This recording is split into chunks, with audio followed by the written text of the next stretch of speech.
The 3 bosses of Lycanite mobs are often seen as the final bosses to the RLCraft mod pack. Each one has their own requirements to be summoned, and poses a unique threat through differing boss mechanics. But they have to be summoned in order, as each boss will drop components for the next boss's spawner. And the first of these 3 bosses is Rahovart.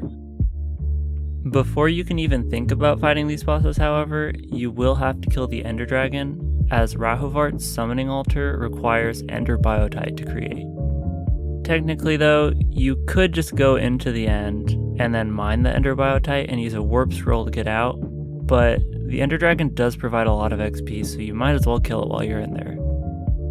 Another item you'll need for Rahovart is the Demonic Soul Stone, which can be obtained by summoning the Ebon Cacodemon mini-boss, or finding a Lycanite dungeon that has Demon Soul Stones. Once you use these items to craft a Demonic Soul Cube, you then just need 16 obsidian and 4 diamond blocks. Rahovart can only be summoned in the Nether, so I would recommend bringing either heat-resistant potions or armor that provides a lot of cooling. The altar is created by placing a soul cube in the center and 2 blocks of obsidian above and below it, and then 4 pillars diagonal of it with 3 blocks of obsidian and a diamond block on top.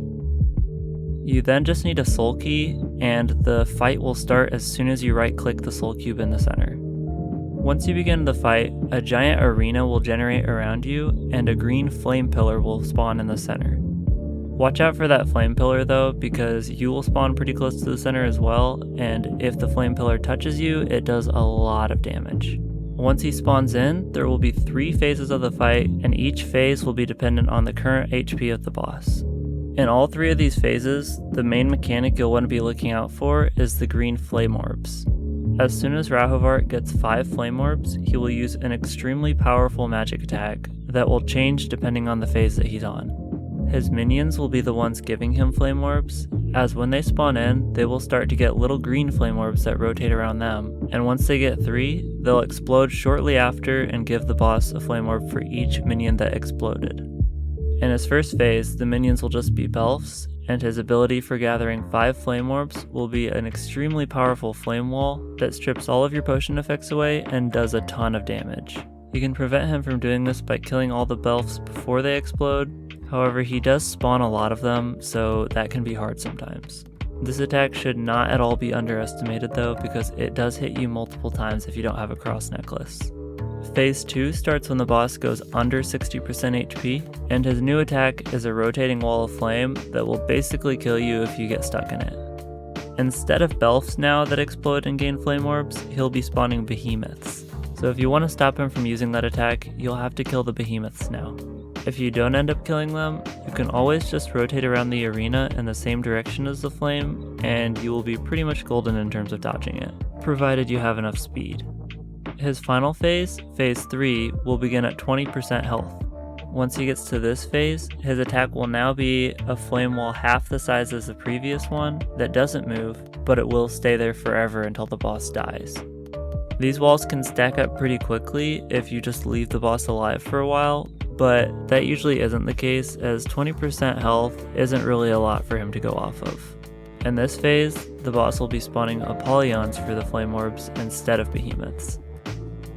Once you kill the boss, he will drop the following items. The most important one here is the Demonic Heart, as you will need at least 4 of these to fight the second boss, Asmodeus. Rahovart will also shoot a short-range flame projectile the entire fight. Normally when you take on this fight, it's about right at the end of the game and you'll have maxed enchanted gear and really good baubles. Over-preparing is not at all a bad thing, but you will end up killing the boss before you even see any of these mechanics, so I wouldn't be too worried if you've got weapons that deal hundreds of damage at a time. No matter how much damage you do though, you can't one-shot the boss, as it does have a damage cap per hit, and there's not really a way to deal more damage than that cap at a time. So the fight will never really end immediately regardless of how far in the game you are. If you want to fight this boss normally, at minimum, I would recommend Protection 4 armor and Undying baubles, and a bow or a sword that does around the damage cap for each hit. If you ever get low on health, I recommend bringing in Paleo Salad to gain added healing on hit for your Vampirism and Lifesteal enchantments.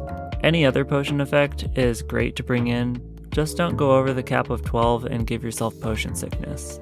With all those items, you should pretty much be able to take out Rahovart with ease. But alternatively, I wanted to cover what I call a low percent method. The low percent method is basically seeing how fast and early in the game we can actually kill the boss.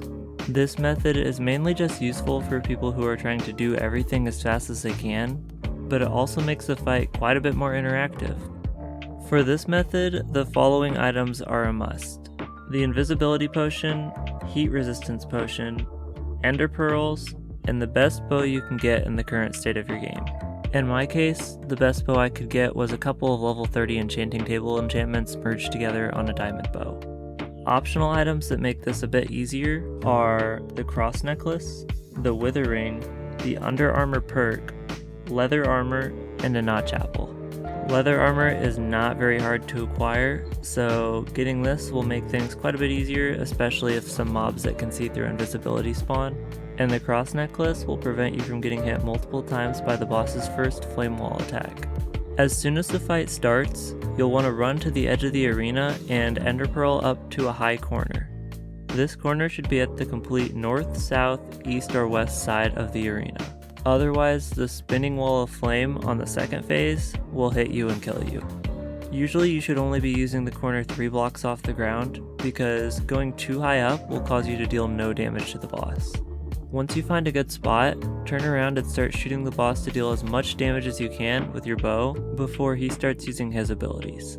The start of this fight is when you can deal the most damage to him, so try and shoot him as soon as he spawns. Once you see around 3 to 4 flame orbs spinning around the boss, look at the minions, and if you see any minions hit 3 flame orbs, that's when you want to ender pearl as far away as you can. Ideally, you'll want your ender pearl to hit the ground on one of the far edges from you, right after the boss shoots his flame wall at you. If you do it too early or too late, it'll probably end up in death, so this is one of the most important parts of the fight. If you do manage to get the boss to phase 2, just find one of those corners in the northeast, south, or west sides, and camp there and shoot the boss until he dies. The other phases shouldn't really pose much of a threat, but you should watch out for the enemies that will randomly mop up and group underneath you. If you do ever get hit by one of his flame attacks and you don't die, make sure you immediately drink another potion of invisibility because it will get rid of your first one.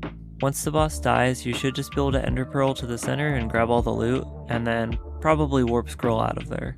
Before attempting this method in a serious playthrough, I would recommend practicing it in a creative world and then switching to survival, just so you can get down the ender pearl timing on the first phase. It should also be noted that your bow is basically a DPS check for this fight. If it's not doing enough damage, the boss will be attacking you much more than he needs to be, and the longer the fight goes on, the less ender pearls you'll have, and the more risky it becomes. If you manage to kill Rahovart and gather all of his loot, you'll be just about ready to fight the second Lycanite boss, Asmodeus. And if you do end up killing him using the low percent method, give yourself a nice pat on the back, because even I'll admit, that is pretty hard. That about sums up everything I wanted to cover in this video. So if you have any questions, comments, tips of your own, or if you think Rahovart should have been called Rahovart, feel free to leave a comment. Until next time, brothers, we shall meet again.